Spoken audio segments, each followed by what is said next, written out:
Alright, let's have a quick look inside before I seal it up.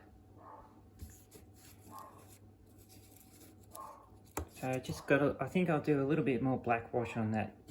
I forgot to do the yellow fire extinguisher, and I'll probably do a little bit of wash on those batteries. I really like this, so this is openable. It's got a hatch that opens, so the front hatch that goes on the front there, that opens and closes. But be warned, when you get this kit, it's full of tiny photo etch parts that require really difficult bends and that. Okay, it's just full of it. Everything is crazy on this kit. Like, there's I think 7 photo etch parts just in there. I've painted over most of them.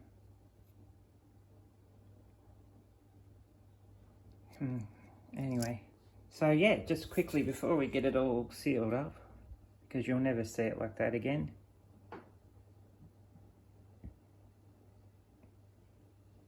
And there it is. So I did a wash on the white part, did some black washes on the accessories, so the engine and the ammunition. And there you go. All right, I'll get cracking on that and I'll speak to you again soon.